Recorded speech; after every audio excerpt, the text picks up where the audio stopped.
사과 맛은 없다, 사과 향만 있다 강조한 이유는 이게 과학이라고 하는 것은 가장 기본적인 이야기를 알아야 되는 거잖아요.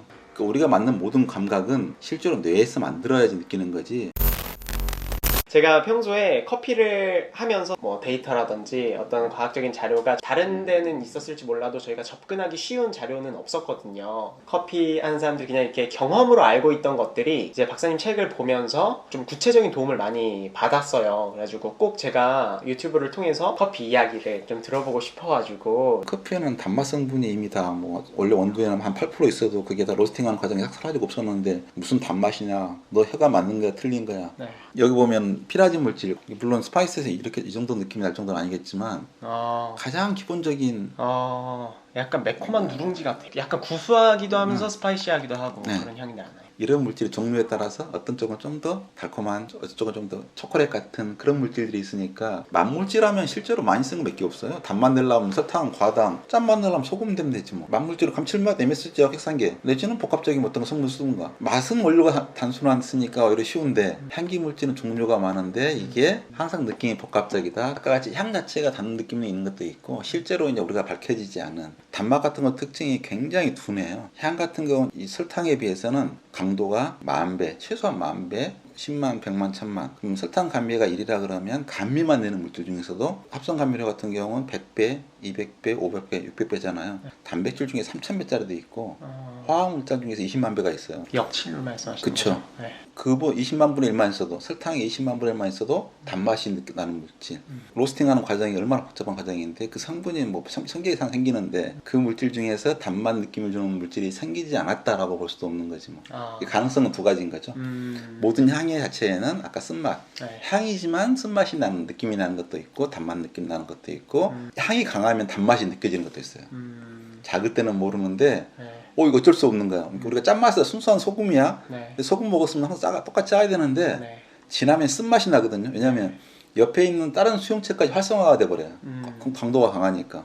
그럼 향도 강도가 강하면 당연히 겨우 이게 향으로 구별했었는데 항상 맛성분하고 향기성분 맞춰놓는데 향기성분이 많으니까 여기 와서는 야 이렇게 광기되면 맛성분도 왔나 보지라고 생각할 정도까지 느낄 수도 있고. 그러니까 가능성은 워낙 다양해서 굳이 그 이유를 알 거 없이 느껴지면 느껴지는 거고 굳이 그걸 갖다 놓고 이제 뭐 단 것은 물론 당에 의한 설탕처럼 보통 일반적인 당류에 의한 감미는 아니지만 거기에 있는 향 자체에서 느껴지는 단맛, 네. 향이 강해서 느껴지는 단맛 또는 굳이 이렇게 향도 아니지만 말톨, 에틸마톨 같은 경우도 향이 많이 써요. 향기 물질인데 그걸 넣어주면 달콤한 느낌이 나가지고 보통 기호도가 높아져요. 네. 사람들이 좋아하게 된 가장 친숙하고 익숙한 건 단맛이거든요. 네.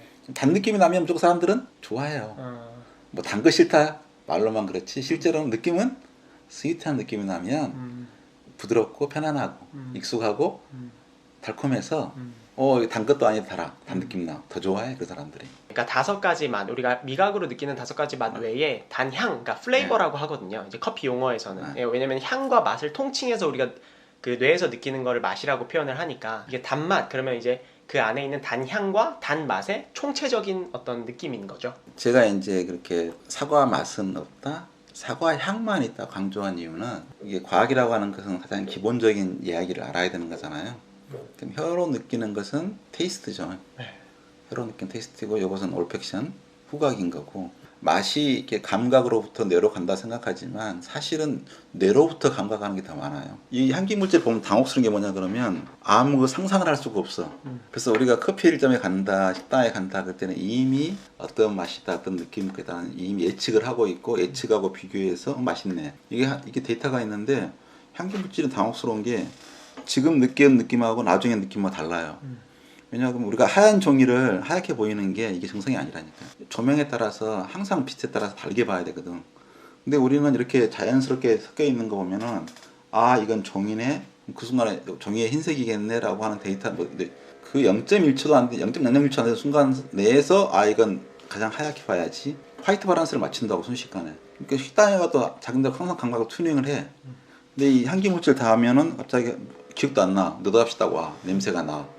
그럼 내 감각이 예측을 안 한 냄새가 오니까 그 앞에 상태로 할 건데 상태가 다 달라. 그러니까 이게 기본적으로 이렇게 강한 물질이면 절대적이니까 이걸 안 변해야 되잖아요. 네. 변해요. 느낌이. 지금 볼 때하고 설명 들었을 때 아니 내일 봤을 때 아침에 볼 때 저녁 볼 때 그렇죠. 느낌이 달라. 네. 그만큼 우리 감각은 절대적이지 않고 뇌에서 온 튜닝의 결과로. 네. 그러니까 기본적으로는 미각은 오미밖에 없다라고 그렇게 강조하는 이유는 네. 오미가 아닌 것은 혀로 느껴지는 게 맛이 아니다라고 딱 한번 정의를 해놓고 나서 네. 그 다음부터는 거꾸로 이제 없애야지. 정석을 잊어버려야지. 네. 잊고 나서 단 느낌은 네. 아까 같이 담류에서 올 수도 있고 네. 합성 감미료처럼 짝퉁에 의해서 감각성체가 올 수도 있고 네. 코를 자극해서 올 수도 있고 상상이 올 수도 있고 환후. 네. 그러니까 우리가 만든 모든 감각은 실제로 뇌에서 만들어야지 느끼는 거지 뇌에서 만들지 따라하지를 못하면 못 느끼는 거예요. 그러니까 밖에서 막 소리가 난다, 백그라운드 노래가 나온다. 이거 마이크로 되는 이유가 뭐예요? 둘이 대화할 때는 옆에서 아무리 뭐 지금 기계 소리가 들리고 뭔 소리가 나도 안 들려요. 네. 집중하고 있으면. 네. 근데 이건 객관적인 목소리가 아니죠. 주관적으로 내 귀가 감각이 여기에 집중해서 나머지를 제거하면서 듣는 거라고요. 그러니까 사람이 대화할 때 관심 있는 사람에다 지금 쫙 누구나 대화하고 있다 그러면 자기 저 여자 입모습을 보면 소리가 들리는 거지. 네.